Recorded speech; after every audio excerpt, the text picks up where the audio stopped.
বিসমিল্লাহির রহমানির রহিম। মুগ্ধতা ছড়াচ্ছে গুঠিয়া মসজিদ,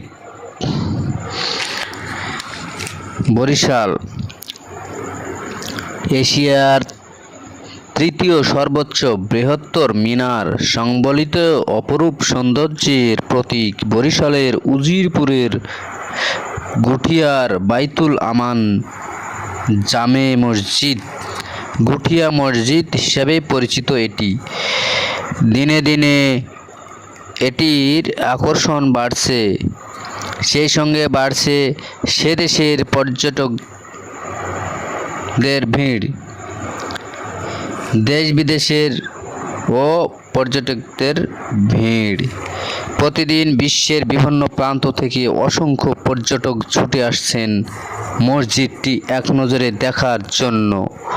অনেকেই এখানে এসে আল্লাহর সন্তুষ্টির জন্য নামাজ আদায় করেন। কেউ কেউ দেখছেন মসজিদের ভেতরের সাদৃশ্য, ক্যালিগ্রাফি, বর্ণিল কাঁচ, দামি মার্বেল ও গ্রানাইট পাথরের মুঘল আর আধুনিক স্থাপত্যকলার সমন্বয়ে ফুটিয়ে তোলা ইসলামিক নির্মাণ শৈলী। শান বাঁধানো পুকুরের রাজহাঁসের সাঁতার কাটা ফুলের বাগান কিংবা সুবিন্যস্ত বৃক্ষরাজির অপূর্ব সৌন্দর্যে মুগ্ধ হচ্ছেন দর্শনার্থীরা। স্থানীয় বাসিন্দারা জানান, বরিশাল সদর থেকে 21 কিলোমিটার দূরত্বে গুঠিয়ার চাঙ্গুরিয়া গ্রামটি একসময় ছিল অজপাড়াগা। শিক্ষার হার ছিল অতি নগণ্য, মানুষের আয় রোজগার ছিল খুবই কম। গ্রামের রাস্তাঘাট ছিল কাঁচা, কিন্তু এলাকার বিশিষ্ট শিল্পপতি ও ব্যবসায়ী এস শরফুদ্দিন আহমেদ সন্টু শুধু নিজ গ্রামই নয়, পুরো উজিরপুরকে আলোকিত করার জন্য নিজ অর্থায়নে 3টি কলেজ প্রতিষ্ঠা ও একটি মসজিদ নির্মাণ করেন। আর একটি মসজিদই বদলে দেয় গুঠিয়ার সার্বিক চিত্র। 2003 সালের 16ই ডিসেম্বর নিজ গ্রাম চাঙ্গুরিয়ায় মসজিদ কমপ্লেক্স নির্মাণ শুরু করেন সান্টু। ওই সময়ের প্রায় 20 কোটি টাকা ব্যয়ে 14 একর জমির উপর মসজিদ এবং ঈদগাহ কমপ্লেক্স নির্মাণ করা হয়। কাজ শেষ হয় 2006 সালে। মসজিদ কম্পাউন্ডে রয়েছে ছোট বড় প্রায় 13টি গম্বুজ। মসজিদের মূল মিনারের উচ্চতা 193 ফুট, যা দক্ষিণ এশিয়ার মধ্যে তৃতীয় সর্বোচ্চ মিনার। বাইতুল আমান জামে মসজিদের মূল ভবনে এক জামাতে প্রায় 1,500 মুসল্লি নামাজ আদায় করতে পারেন, আর ঈদগাহ ময়দানে 20,000-এরও বেশি মানুষ একসঙ্গে নামাজ আদায় করতে পারেন। মসজিদের মূল কাঠামোতে রয়েছে 9টি গম্বুজ।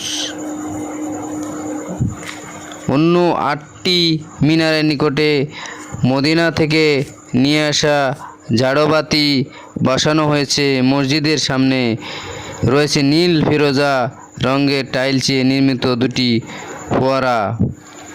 মসজিদের ভেতরে অপরূপ কারুকার্য। প্রিয় দর্শক, মূল্যবান ঝাড়বাতি, সিরামিক্স, গ্লাস, মার্বেল ও গ্রানাইট পাথরের সজ্জিত আবাহা যে কোনো পর্যটককে বিমোহিত করে। প্রিয় দর্শক, সন্ধ্যার পর কমপ্লেক্স জুড়ে বৈদ্যুতিক আলোকসজ্জায় পুরো এলাকা আলোকিত হয়ে ওঠে, কখনো লোহিত, কখনো গোলাপি, সাদা আর হলুদ রঙের মসজিদ যেন আলোর সঙ্গে সঙ্গে রং বদলায়। প্রতি মুহূর্তে মসজিদ ভবনের পূর্বে বিশাল দিঘি, শান বাঁধানো প্রশস্ত ঘাট কম্পাউন্ডের চারিদিকে বিভিন্ন প্রজাতির ফুল ও ফলদ বৃক্ষ। এখানে নারী ও পুরুষের জন্য রয়েছে আলাদা নামাজের স্থান। প্রিয় দর্শক,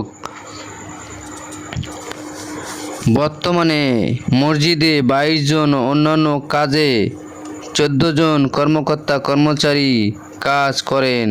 তাদের বেতন ভাতা, বিদ্যুৎ বিল ও অন্যান্য রক্ষণাবেক্ষণের প্রতি মাসে 3.5 থেকে 4 লক্ষ টাকা ব্যয় হয় বলে জানা যায়।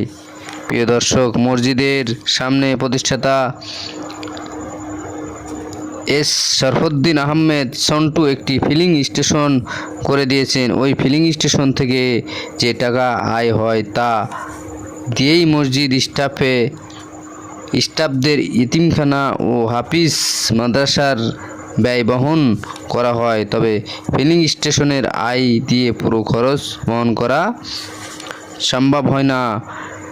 ফিলিং স্টেশন থেকে আয়ের পর যে টাকা কম পড়ে প্রতিষ্ঠাতা নিজেই তা পরিশোধ করেন। উজিরপুরের বাসিন্দা গুঠিয়ার মানুষ সত্যিই ভাগ্যবান। একটি মসজিদের জন্য দেশবাসী এক নামেই গুঠিয়া ইউনিয়নকে চেনে। শুধু দেশের মধ্যেই আমরা সীমাবদ্ধ নেই, বিদেশের মানুষও আমাদের উপজেলা ও গুঠিয়া গ্রামের নাম জানে।